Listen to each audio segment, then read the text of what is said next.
entertainment that harkens back to the golden days of radio to bring you a Halloween-themed collection of 12 shows filled with laughs, suspense, fear, and maybe a little murder.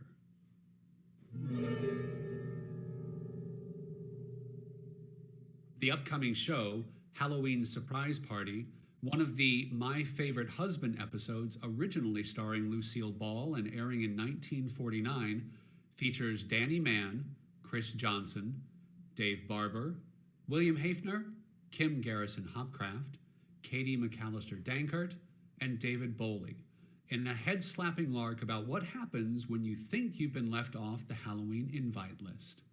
Stay tuned after the show for the second part of our doubleheader, Baby Snooks and Daddy Halloween Show, with special guest star Cabot Rea. Now, shh.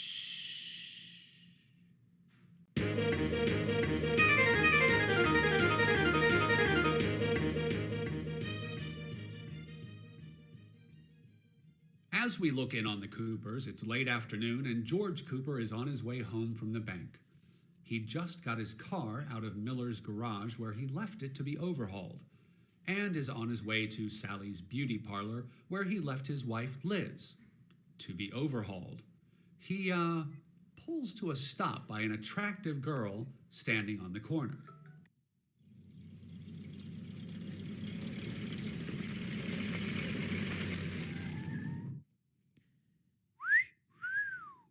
Going my way, baby. Oh, hi, George. I didn't know it was you, Liz. Oh, George, you pull that same corny gag every time you've picked me up for the last 10 years. Well, it always gets a rise out of you. Well, not today. Hey, come on, get in. I'm trying. What are you doing, Liz? You can't open that door with your elbows. Use your hands. I can't. My nail polish isn't dry. I can't do it. Well, you're certainly being a big help. Well, I'm thinking. Try using your teeth. Oh, skip it. You just drive on home and I'll run along behind you. The breeze will dry my polish. I'm just kidding you, honey. Here, I'll open the door. Well, thank you.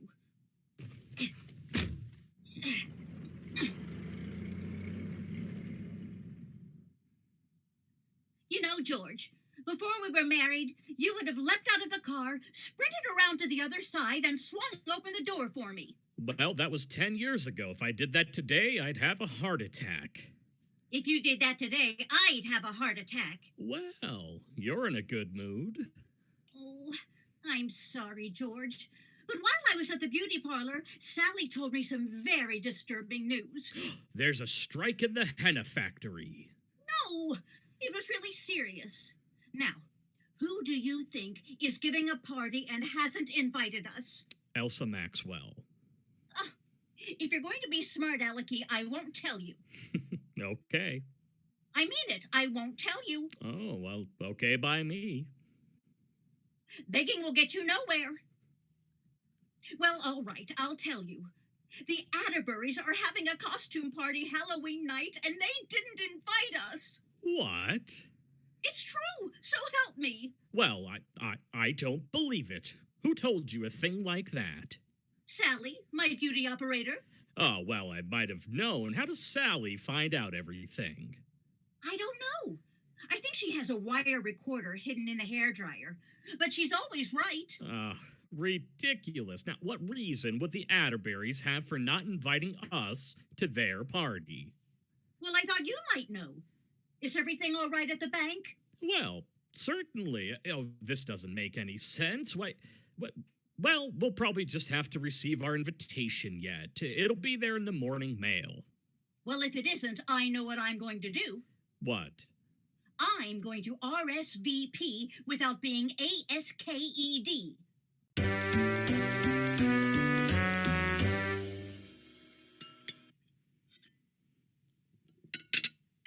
Liz, come and eat your breakfast and stop looking for the mailman.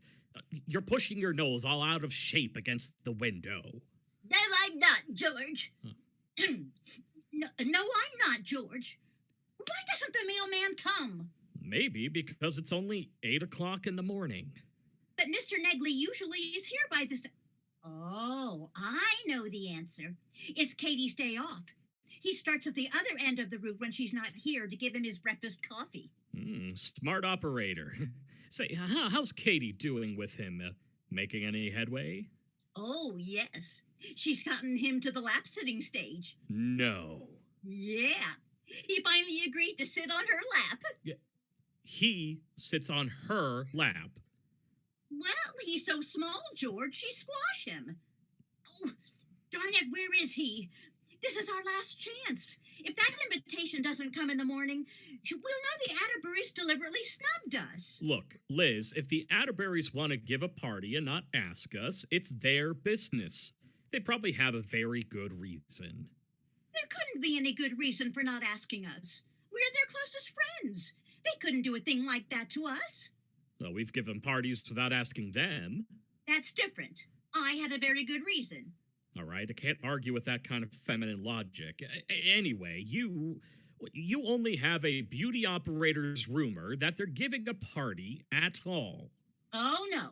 No, I checked on it. I had Katie call the Atterburys maid last night, and they are having a party. Well, I don't understand it. Oh, there's Mr. Negley. Yeah, but your breakfast is getting cold. Well, I'm not hungry. Mr. Negley, am I glad to see you? Really? Well, I always look forward to seeing you, too. Oh, well, thank you. May I have our mail, please? Is Katie home? No. May I have our mail, please? Mrs. Cooper, I like Katie. Someday, if things go well, maybe she'll let me put my stamp on her envelope. Mr. Negley, will you give me our mail, please? Oh, I'd love to change her zone number to mine. But she's really too good for me. She's first-class matter. Yes. Could I please have our mail? She's better than that. She's airmail. Special delivery. Well, I'm sure she is. Registered. Look! Mr. Negley, someday I hope you and Katie settle down and raise a lot of little postcards. But right now, will you please give me our mail? Oh, yes. I have a letter for you here somewhere. Oh, here it is. I'll take it. Oh! Well, see, Grabby? You only got half of it. It serves you right. This might be it. Let's see. You are cordially invited. Quick, what does the other half say? To bring your car home for service. Great. Isn't there another letter for us? No, that's all. Well, maybe you made a mistake. Please.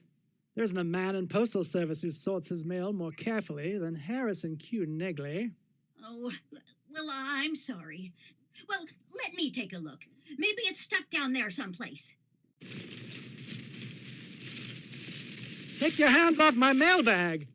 Mr. Negley, this is more important than you think. You're tampering with the U.S. mail. Oh! Now look what you've done. It's all unsorted. Heaven knows what you've done to my fragiles. Oh, why didn't I stay in parcel post? Oh, I'm awfully sorry, Mr. Negley.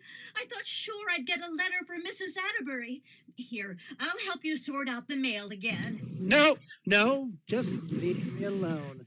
If you're talking about Mrs. Atterbury's party, I delivered those invitations last week and you didn't get one. And I'm glad, do you hear me? Glad. Well, bye, Mrs. Cooper.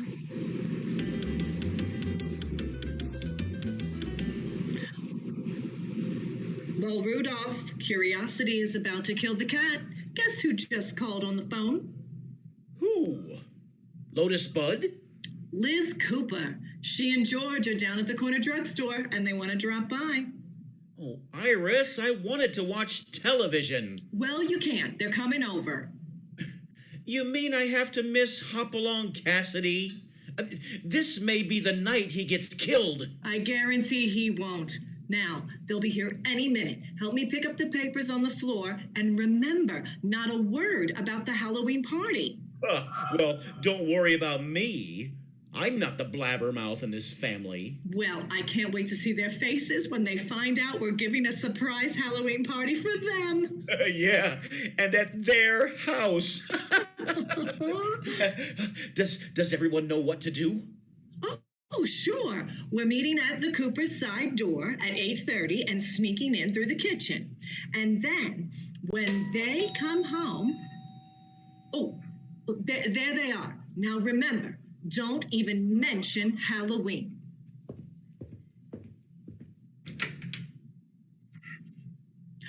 Liz girl, George boy. Hi, Iris. George boy, Liz girl. Well, hiya, folks. Well, come in, come in. Well, I hope you don't mind that we came over without an invitation. Oh, that's all right. What's new, Liz? Oh, nothing. What's new with you? Nothing. Oh, How about you, Rudolph? Rudolph? Yes, hop along. I mean, no, nothing new with me. Nothing new with me either. nobody asked you. Speaking of the holiday weekend, what are you folks going to do? What holiday weekend? Monday is Halloween. Rudolph? Monday is Halloween. No.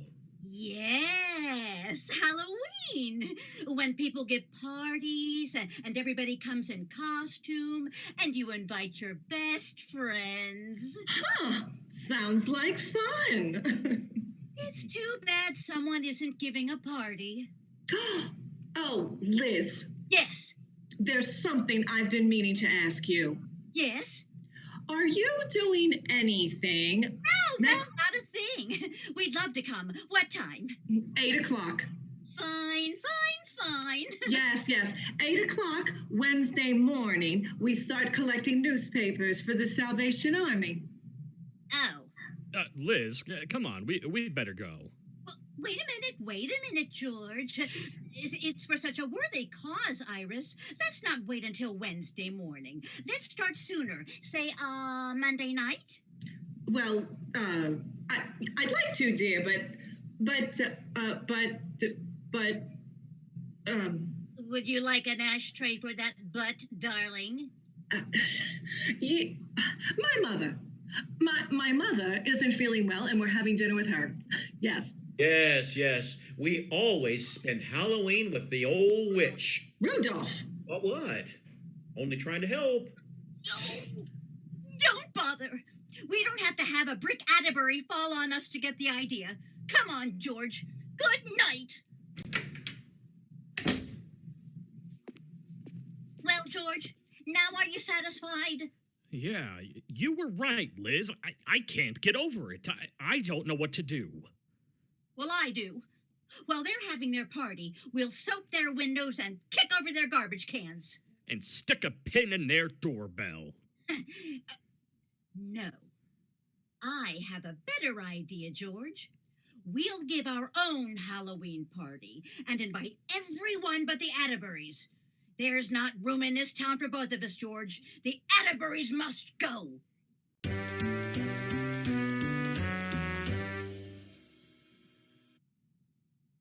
Hello, Mary? Liz Cooper. We're giving a Halloween party tomorrow night, and we wondered if you... What? Oh, your mother's sick? Well, some other time. Goodbye. How are you doing, Liz? If the next 3 couples can come, we'll have 6 people at the party. Doesn't sound like much of a party. Well, we can keep moving and make it look like a crowd. Oh, hello, Betty Ray. Liz Cooper. We're giving a party tomorrow night, and Oh, you can't? Oh, she is? Oh, well, goodbye. And tell your mother I hope she feels better. Bye.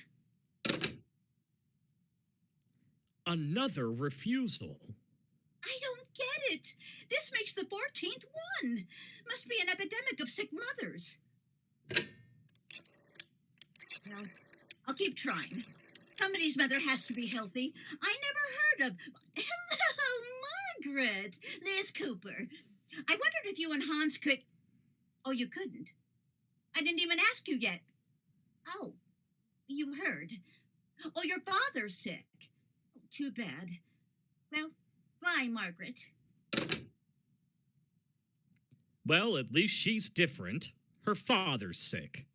I bet he caught it from someone's mother. Oh, don't you care, honey? You and I will have our own little party right here. George, something awful is wrong. Our best friends all turned us down. All of them. Well, forget it, baby. We'll take a course at Arthur Murray's and be successes again. Oh, it isn't funny. We're social misfits. We're being shunned by society. Oh, now, let's not get carried away. Well, it's true. First the Atterburys, and then all the other friends, making excuses and acting funny. And that's not all. What do you mean? Even the birds have left our birdhouse. They always go south this time of year. But this year they went early. George, there's something horrible the matter with one of us. One of us? Yes. And I know it isn't you, because you're just as wonderful as you've ever been. It's me. And I'm holding you back. Aw, now, Liz, now don't talk like that. George, you're my best friend. Is there something even you haven't been able to tell me? Have I been careless about the little things? Well, now that you mention it, there is something I've noticed. What? You've only been taking 30 seconds for your 60-second workout. George, how can you make jokes when we are social outcasts? Well, now, honey, it isn't worth crying over. I'm not crying. I don't care about those people. I hate them. I'm going to call up Atterbury right now and ask him why this is all about. No, he won't tell you. He'll be embarrassed. I know, George. I've got it. Let's go to the Atterbury's party. Liz, have you cracked your crock? Well, don't you see? It's a costume party, so nobody'll know us. And we'll mingle with the guests and say, isn't it shocking about the Coopers? And when they answer us, we'll find out what the awful truth is. You've got something there, Liz. But what kind of costume shall we wear? Well, with the way people are acting, we ought to go dressed as a couple of skunks.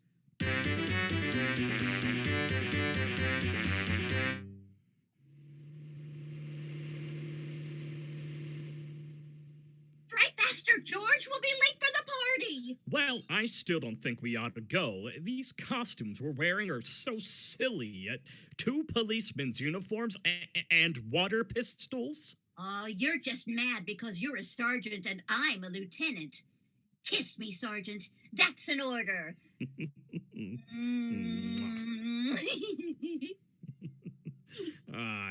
Couldn't you have gotten any other costumes? I told you. The only other thing they had left was 2 halves of a horse. Well, what's the matter with that? At least it would have been unusual. I'll say it would. They were both hind ends. George, can't you drive faster? Bad enough to be uninvited, let's not be late, too. I'm doing 35. Whoops. There goes another one. Another what? Well, every time a car goes to pass us, the driver sees our cop costumes and slows down. We've got 15 cars lined up in back of us. Would you look at that? Hey, let's tune in the police calls. Let's play cops and robbers. Well, which station is it, George? Way down at the end, dear. Oh, yeah. Calling car 29. Car 29. Investigate the auto wreck at the corner of M and 8th.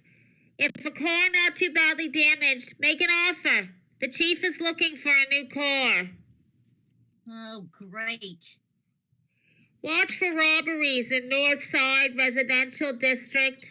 Thieves in costumes crashing Halloween parties. Victims report some dressed as policemen. Uh-oh. And you had to pick up policemen's uniforms for us. Yeah. Oh, I don't like the feel of this. Let's just go home. Oh, don't be silly, George. No one will bother us. Well, all right. Oh, no! Pull over to the curb!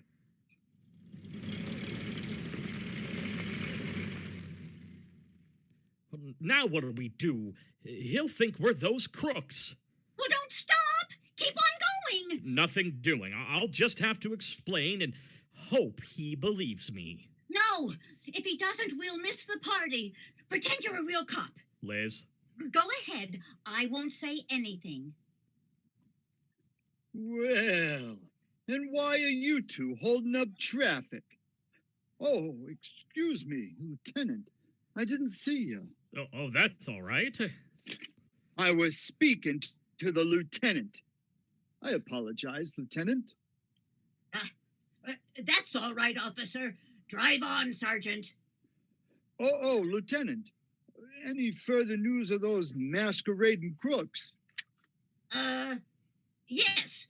There's no truth to that report. Forget about them. Drive on, Sergeant. Attention all cars. Keep a special lookout for criminals in masquerade costumes. Drive on, Sergeant. Just a minute. I don't remember seeing you two on the force before. Well, you see, we're really plainclothesmen, but our plain clothes are being cleaned. I thought so. Let me see your credentials. Certainly. Well, what do you know? Must have left them in my plain clothes. Ah, that's all. Oh, no, it isn't. Let me see your credentials. What?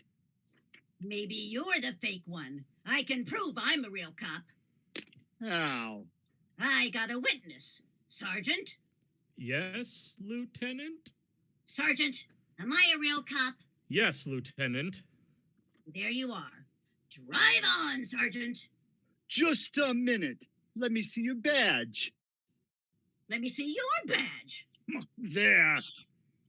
Sheridan Falls Police Force 158. Huh.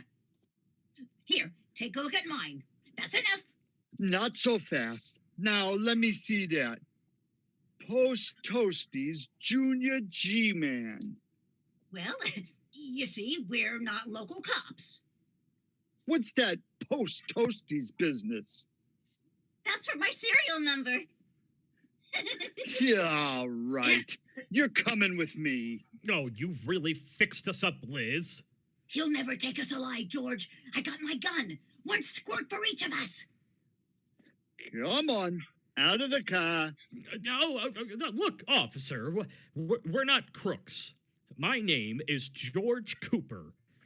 I live at 321 Bundy Drive, and I'm the vice president of the Sheridan Falls National Bank. Now, if you'll just follow us home, I'll show you plenty of identification.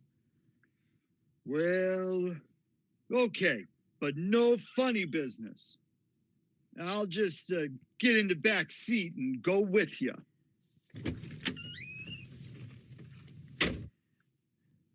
Oh, thank you. Drive on, Sergeant. Oh, cut it out, Liz. Okay.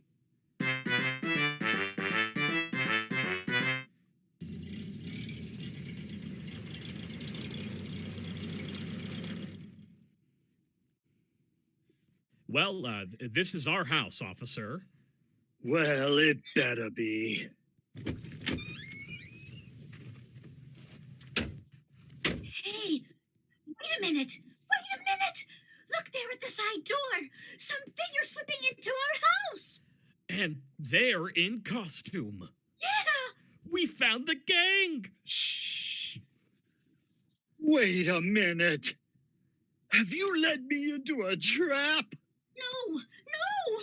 Believe us, we don't know anything about it. Those people are crooks. And they're robbing our house. Oh, what'll we do? We better call the police. Yeah, we better call the... What? What do you think I am? Western Union? We don't know if you're real or not. Let's not start that again. Shh, they'll hear us. Well, come on. We'll catch them red-handed. Okay. Now, quiet, everybody. We'll sneak up to the door. Okay, now let's rush them. All right, everybody, hands up! Surprise! Surprise, George! Surprise, George! Iris! Mr. Atterbury. This girl. George boy. I knew it. You're all in this together. You mean this is a surprise party for us? Yes, you didn't suspect a thing, did you? Oh, not a thing. And what wonderful costumes you have. Okay, hands up, everybody. Oh, for goodness sake, introduce us to your friend, Liz. Oh, I can't get over it. A surprise party. And all the time we thought nobody liked us. Now listen to me. Hands up, everybody. Look, fella. You made your entrance. The gag's over. Oh, here we have all these wonderful friends. And we thought nobody liked us. Now hands up, please. Look, Buster. You're overdoing your act. And take off that false face. It's horrible. Oh, won't anybody put their hands up? I'm going to tell my sergeant about this. Oh, George. And we thought nobody liked us.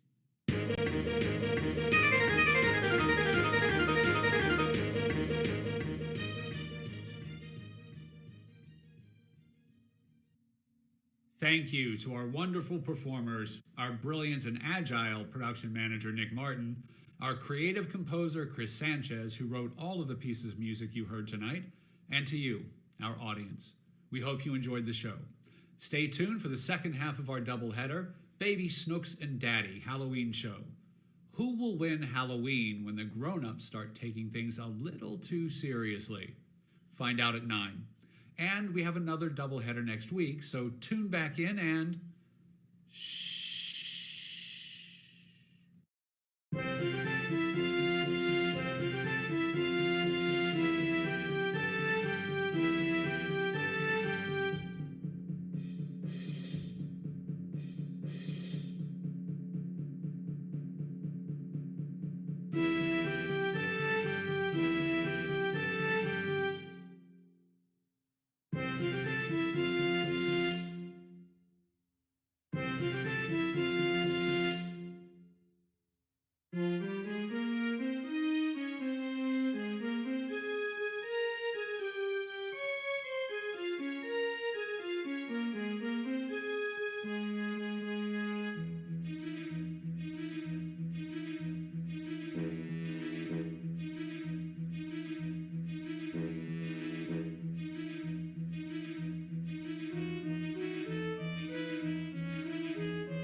Good evening, and welcome to Season 3 of Shhh Productions Vintage Radio Hour.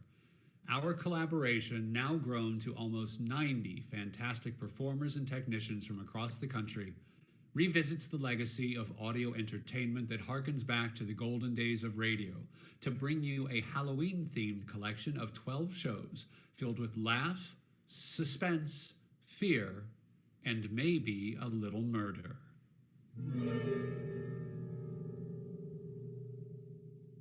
The upcoming show, Baby Snooks and Daddy, originally airing in 1946, features Josie Clark, Heather Caldwell, Natalie Tangeman, John Myers, Oscar Humbert, Glen Kizer, and Ken Erney, with special guest star Cabot Rea. Listen as Trick or Treat starts getting ridiculously competitive and a little dangerous in this unforgettable episode. Stay tuned after the show to hear about next week's doubleheader. Now, shh.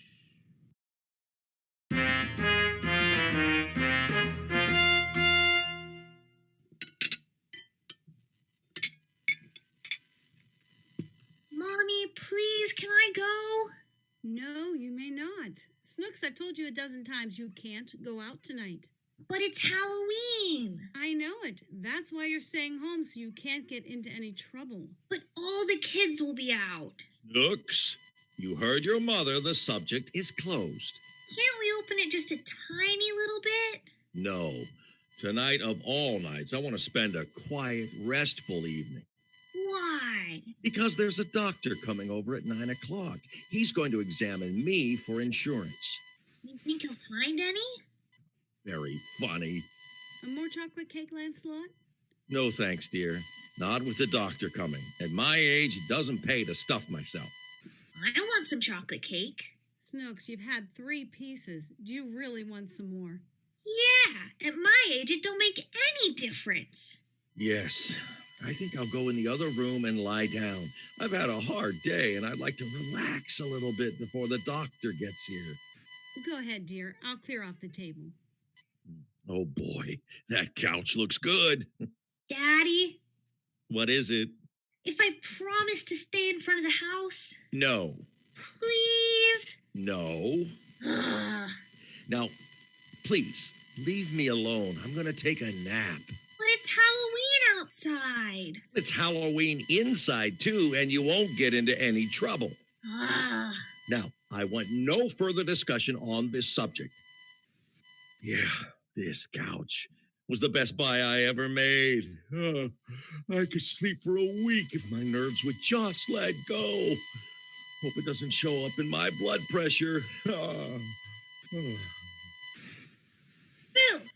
Now, what's the big idea, Snooks? I put on my Halloween mask. Ain't it pretty? Oh, it's beautiful. Yeah. Now, can't you go away and let me sleep? The doctor will be here in an hour. Perhaps you don't understand just how important this is. Perhaps I don't. Well, it's not for myself I'm doing it for. It's for you and the family. Insurance is protection. If anything happens to me, you'll get a lot of money. How much? Oh, maybe $10,000? Daddy, What? can I have a dime in advance? No, you've already had your allowance this week. I'll give the dime back to you When? when I get the $10,000. Nooks, I don't think you know what you're saying. You only collect insurance if something happens to the insured. What could happen? Why, hundreds of things. And there's a different type of policy to cover each one of them. Life, health, accident. Why, you could even insure a finger. A little finger? Why, yes. Suppose you lost your finger. How can I lose it? It's stuck onto me. I didn't mean you'd leave it lying around somewhere. But suppose you accidentally cut off your finger. What would happen? I could only count up to 9? No, you could collect on it. Let's say it's my finger. Yeah? If it should happen to get cut off, the company would pay $1,000. $1,000 for your little finger? Yes, sir. Let's cut it off. Nooks, please, go away and let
I'm doing it for. It's for you and the family.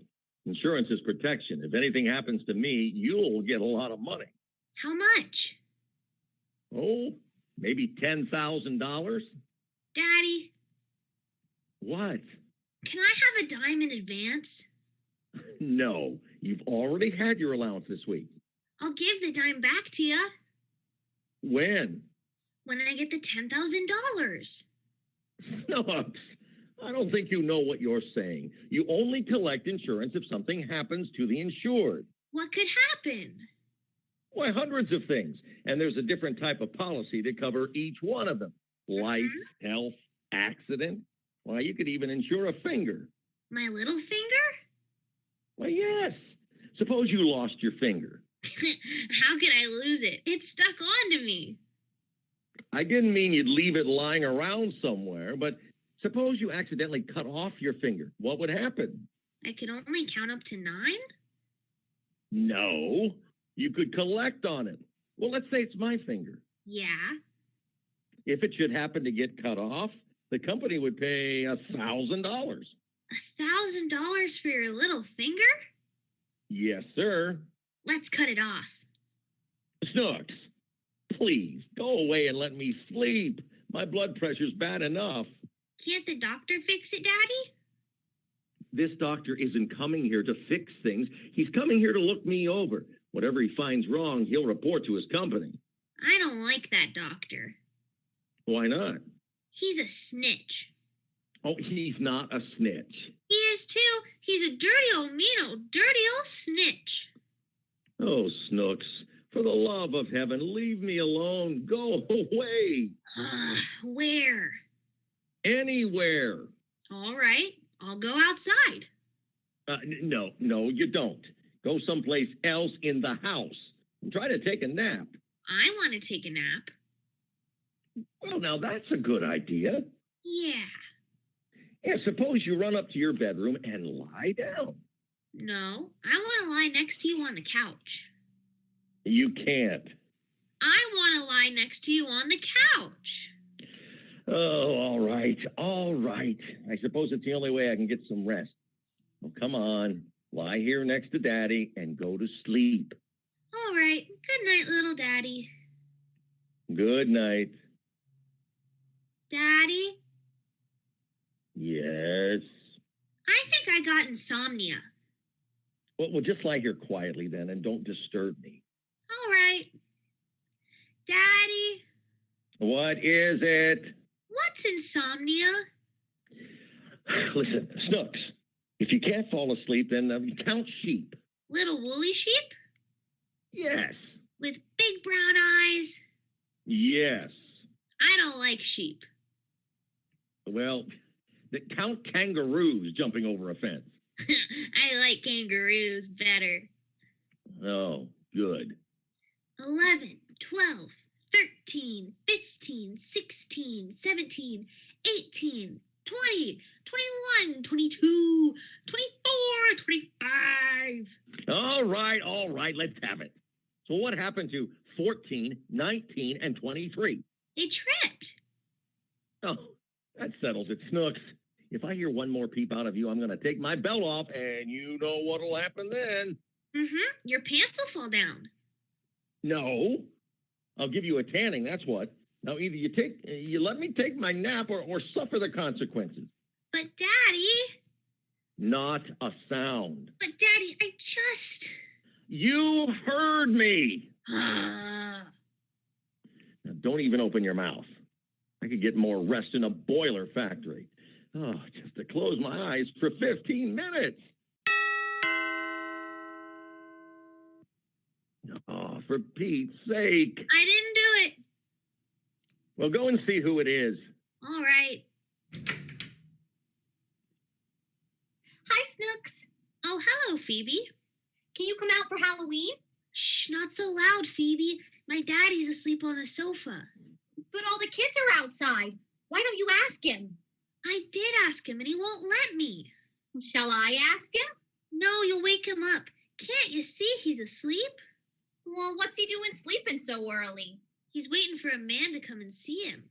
About what? About cutting off his little finger. Gee, you don't snore like my daddy does. Oh, sometimes he snores. Sometimes he even whistles. Does he talk in his sleep too? Yeah. Does yours? No, that's what makes my mother so mad. He just mumbles. Poor, tired little old daddy. Don't you look pretty sleeping on the couch? Yeah, I guess we better not wake him up. No, I wouldn't wake him up. I wouldn't wake him up for anything in the whole world. Oh, for goodness sake, I give up. Did you have a nice little rest, Daddy? Oh, great. With you two kids jabbering in my ears. Phoebe wanted me to wake you up, but I wouldn't do it. Well, I just wanted to know if Snooks could come out, Mr. Higgins. It's Halloween and, All right. Go ahead. Shoo, both of you, get out of the house. Come on, Snooks, before he changes his mind. All right, bye, Daddy. I should have done that an hour ago. Maybe I'd have gotten some rest. Now I'm so wide awake, my nerves are screaming. Lancelot, was that you yelling? Yes, my defenses just collapsed. I held out as long as I could, but I'm only human. What do you mean? I let Snooks go out. Oh, well. It is Halloween after all. Maybe it's for the best. It's not for the best. Every Halloween, it's the same thing. Life and property aren't worth 2 cents with those kids chasing around the street. What do you plan to do about it? Eliminate the holiday? No, but I can teach our daughter a lesson. You see this mask I'm wearing? Oh, I hadn't noticed. Great. Well, maybe the mask isn't so bad, but when I put on these fake cuts... Oh, Lancelot, that's horrible. Pretty frightening, isn't it? Well, you wait here. I'll be back in 10 minutes. Where are you going? Out to teach those kids a lesson. I'll give them such a scare they'll never want to go out on Halloween again.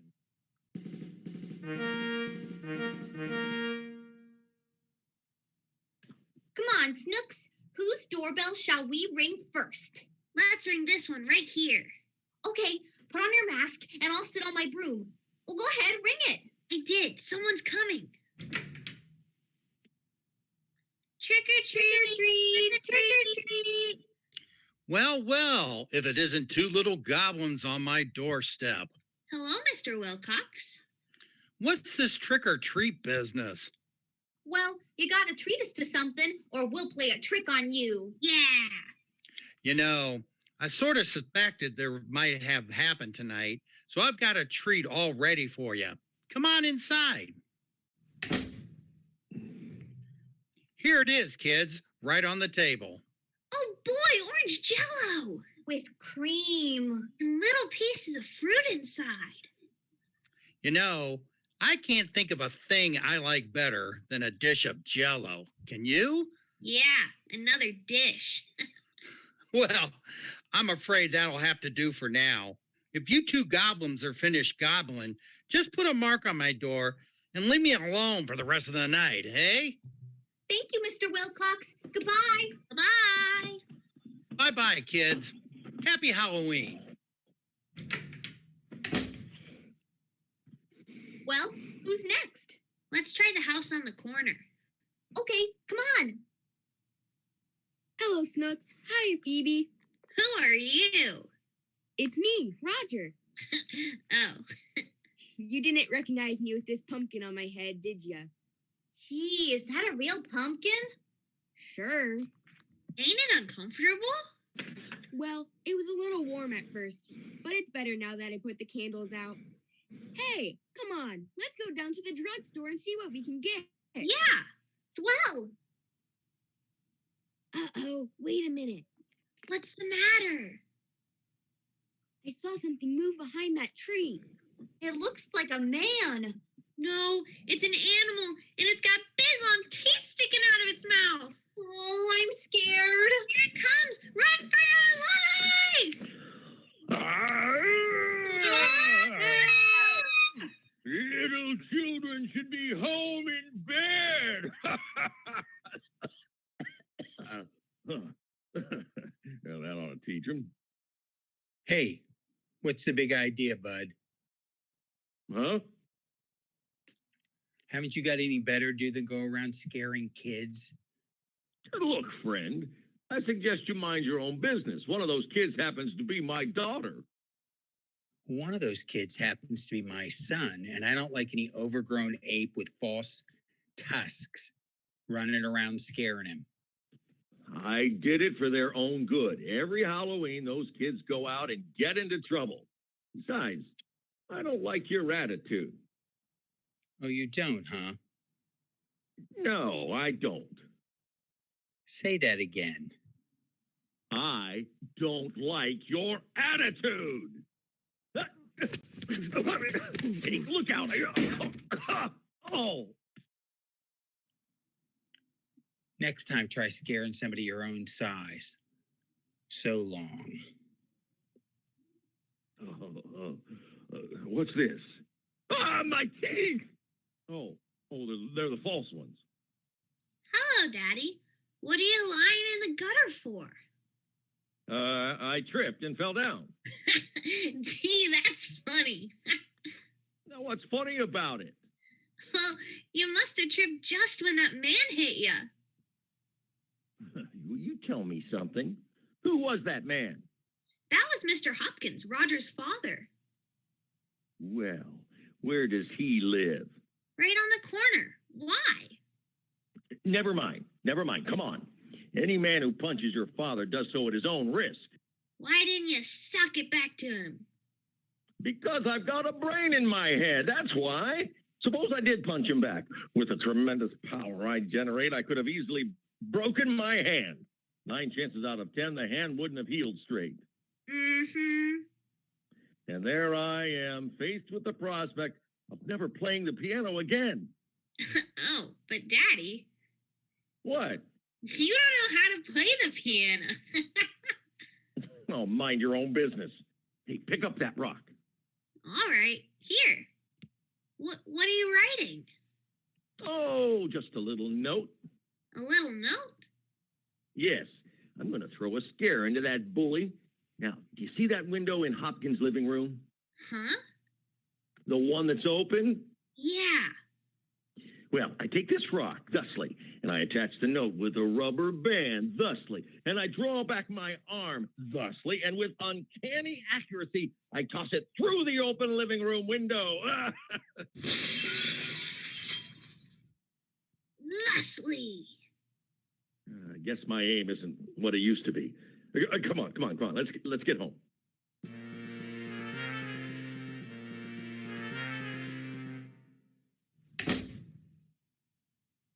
That was so much fun, Daddy. Listen, don't say anything about this to your mother. Now, come on. We'll just sit in the living room as though nothing happened. What did it say, Daddy? What? The note you tied to the rock. Oh. I just thought I'd worry him a bit. He won't figure out that one in a hurry. All the note said was, guess who? That's a good one, Daddy. Yes, was pretty clever. What was that? It's a rock. It came through the window. And there's a note on it. What does the note say? It says, who? Huh. Aha. Wants to play, does he? Well, 2 can play at this game. Can 3 play? Yes. Come on. Lancelot, what happened? What was that? Good heavens, who broke our window? Vandals, Vera. Irresponsible hoodlums. A law-abiding citizen like me hasn't a chance on Halloween. Where are you going? Out to chase him away. Let's go, Snooks.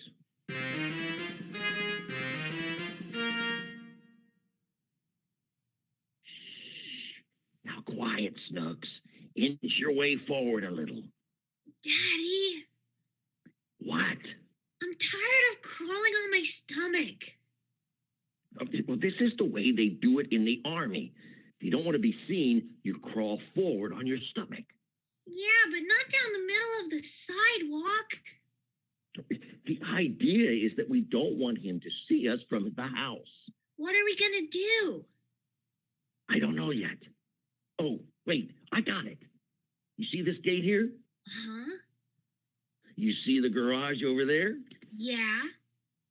Well, if Mr. Hopkins wants to use this gate tomorrow morning, he's going to have to climb up on the garage to do it. You're so smart, Daddy. You can say that again. You're so smart. Never mind. Never mind. Let's go to work.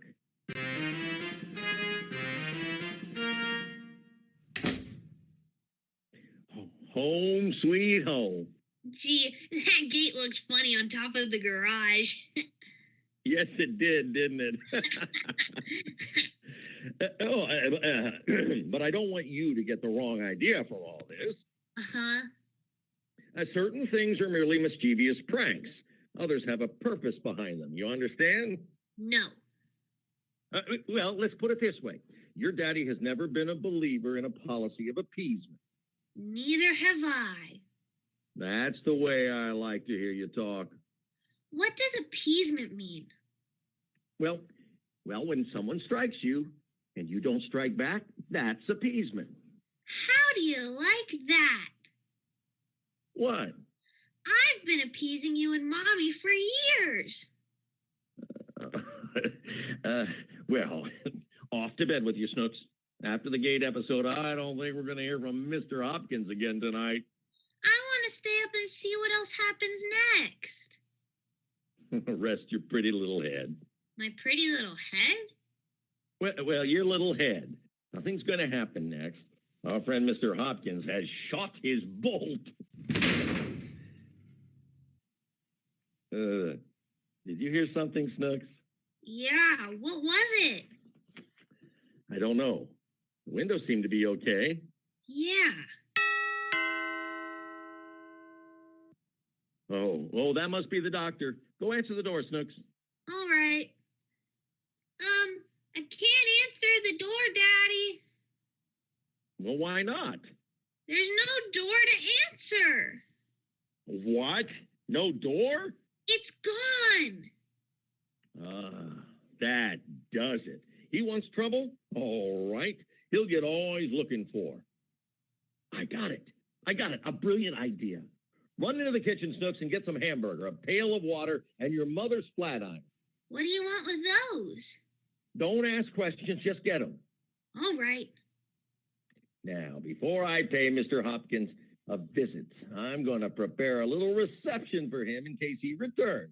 First, this rope I'm going to stretch across the front stoop and up over the trellis. Hurry up, Snooks. I'm coming, Daddy.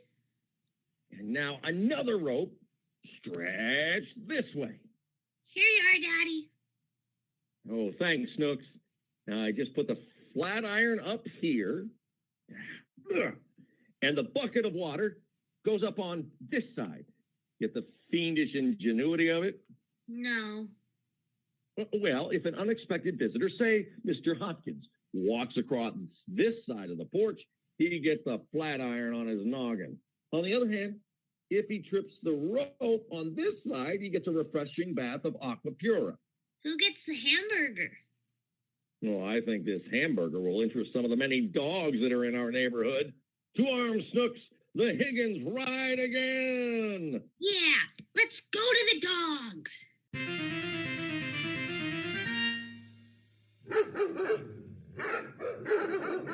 Here, Daddy, I bet we got like 50 dogs following us. Well, quit patting them. Just keep dangling that hamburger and stop nibbling at it. Can't I have a little taste? Well, what do you want to eat raw hamburger for? I just want to find out what they see in it. Well, you'll find out when we toss it through Hopkins' front door. Come on, there's the house. Now, here's the strategy, Snooks. One of us knocks on the door. When the door opens, the other one throws the meat inside. The dogs follow the meat, and Hopkins' living room becomes a bedlam. You got it? Uh-huh.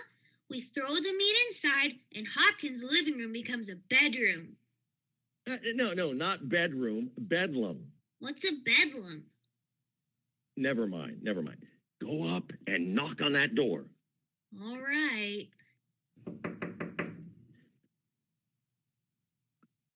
All right, now run, Snooks. Here you are, Hopkins. Some groceries. What's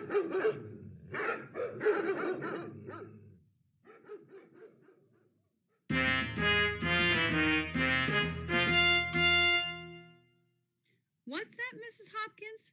Oh, well, that doesn't sound possible. You mean you were sitting in your living room, minding your own business, and my husband threw a pound of raw hamburger in your face? Oh, really, Mrs. Hopkins? My husband wouldn't do a thing like that. Well, it's probably just another Halloween prank. Well, I don't know what you're complaining about. You should see my house. Windows broken, the front door gone, and the... Good heavens, Mrs. Hopkins. I've got to hang up. A strange man just staggered in here and fell unconscious at my feet.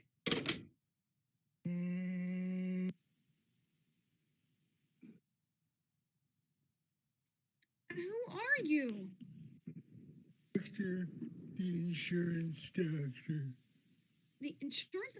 Oh, you poor man. What happened? Somebody hit me with a flat iron. Oh, dear. Oh, here comes my husband. He'll help you. Oh, what's the trouble, dearest? What happened, Mommy? Oh, Lancelot, this poor man is the insurance doctor. Somebody hit him with a flat iron. A flat iron? Shocking. Oh, Daddy, that must have been the iron that we were using. Snooks, run into the kitchen and get the doctor a glass of water. All right. My head. Okay, doctor. Okay. Up we go. On your feet. There. How do you feel now? A little wobbly, thanks, but I guess I'll be all right. Are you Mr. Higgins? Yes. Yes, I am. Would you prefer to skip the examination for tonight? No, not as long as I'm here. I might as well get it over with. I'll get my bag. It's out of my car. Oh, fine. Oh, doctor, look out for the... Oh, that poor man. Lancelot, who put that water bucket up there? Oh, vandals. Daddy! Get out of the way, Snooks. I've got to drag the doctor back in. So, how do you feel, old man? Oh, my head. What's going on here? Here. Drink some water. Give me that glass of water, Snooks. I didn't get it. Didn't get it? I told you to bring a glass of water for the doctor. Why didn't you get it? I was scared. Now, what could you possibly be scared of? There's a horse in the kitchen. A horse? Yeah. Ridiculous. What would a horse be doing in the kitchen? Eating the curtains. Good heavens. There's a horse in the kitchen. Not anymore. He's coming right here. Oh, stand back, everybody. Look out, doctor. The horse is going to step on you. He did step on him. Oh, that poor man. I hope he carries insurance.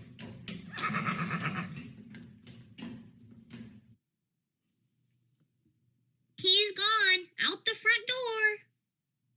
Are you all right, doctor? Let me help you up. What a house. Help me to my car. I want to go home. Oh, sure, doctor. I'm terribly sorry. He's out again. Well, what hit him? A rock. It just came through the window. Oh, another one, eh? And there's a note I see attached to it. What does it say? It says, "Thanks for the dog. Here's a horse on you." Why, that low down, dirty... Lancelot, what is all this about? What's going on here tonight? I'll explain it to you later, Vera. Meanwhile, there is work to be done. Come on, Snooks. All right, what are we gonna go do this time, Daddy? This time, he gets the works. It's a little trick I learned in college called the sunken living room. It's fiendish in its simplicity. I merely climb a tree beside his house and drop the end of a garden hose down his chimney. And I turn it on? You guessed it.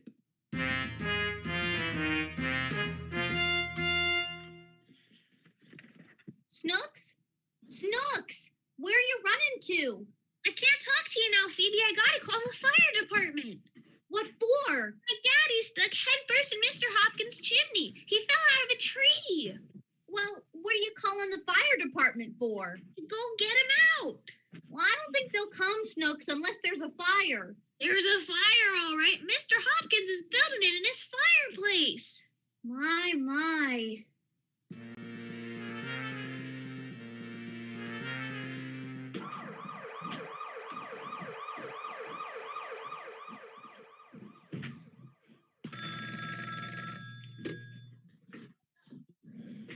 Hello?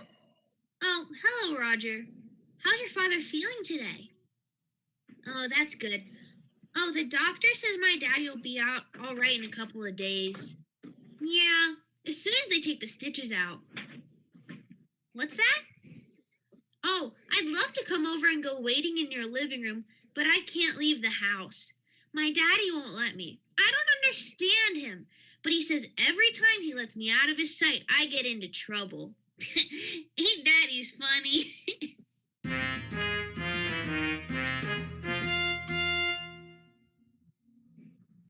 Thank you to our wonderful performers and to our brilliant production manager, Nick Martin. Our creative composer, Chris Sanchez, who wrote all of the pieces of music you heard tonight, and to you, our audience.